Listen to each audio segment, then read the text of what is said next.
Sullivan. I'm a former IRS agent and teaching instructor with the IRS. Welcome to my YouTube station. Today I'm going to talk to you about what sinks most people who call IRS, and that's the National Standards Program.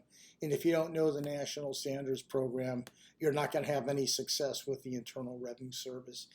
This is the home of the 5-minute video. I'm a former IRS agent and teaching instructor with IRS. I worked at IRS for over a decade. I've been in private practice for 4 decades. I have a whole team of IRS agents on staff. We have over 250 years of directly working for IRS. So actually, we're experts in all IRS resolution matters. We have a whole team of people.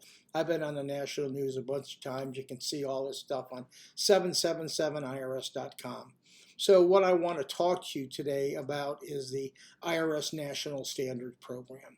Many people looking for a part pay agreement or an offer in compromise or to be put in currently non-collectible are not aware of this IRS National Standards Program, and I need to explain that to you so you know what it is, because it sinks the hopes of many people. So if you're looking to hire someone, you really want to hire someone who knows this program, and if you're going to do this yourself, I want to explain this to you so you know what this is all about. A long time ago when I worked at IRS, people would put down whatever they want for their expenses, and revenue officers and IRS agents would use their own judgment whether they thought this was reasonable. Let me give you an example. Someone who lived in a multi-million-dollar house could put down their expenses, and then someone who wasn't lived on the other side of the tracks, so to speak, would go ahead and put down their expenses, and the revenue officer would say, well, gee, this is kind of fair for that area. This is kind of fair. IRS says, that's not fair at all. We have to have the same standard for everybody. So what IRS did is they turned to the Department of Labor, which comes and goes ahead and says what the average person lives on. So in Broward County, for instance, the Department of Labor has gone ahead and said, the average person should be paying in Broward County. I'm in Fort Lauderdale area, just, Fort Lauderdale. They said that cost should be around $1,900. That should be for housing and utilities. Well, what IRS has done is they've turned to the Department of Labor and they said to the Department of Labor, what are all these statistics all across the United States? So what the Department of Labor does, they've come around with statistics, and that's called the National Standardized Program. And you could find out in your area what IRS deems the national standards to be.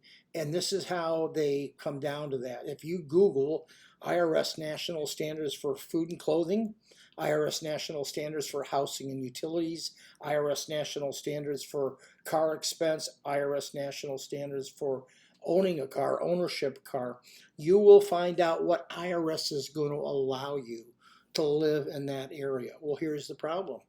Everyone and these standards are a wake-up call. So you're going to put your standard to what you live on, and then IRS is going to say, we're going to use our standard. Then all of a sudden, when you look at their standard, you say IRS may not allow $1,000, $2,000, $3,000 a month when they apply their standard. So if you're going to do this yourself, or you're doing research or due diligence, you better know the IRS national standard, because it may sink exactly what your plans are. Once again, Google IRS National Standard for Housing and Utilities, for food and clothing, for car expenses and car ownership, and then you will see before you call IRS what they're going to allow. Now, there's ways people like us can kind of change things around for you. That's kind of a secret sauce that we have, and if you need to use this, you may want to use this, because we're going to have a lot better luck than you. Please give me, this was a great YouTube. If you'd go ahead and give me a subscription, I'd really appreciate it. Subscriptions help people. YouTube values subscriptions, so if you give me a subscription, I kind of move up just a little. Thank you so much.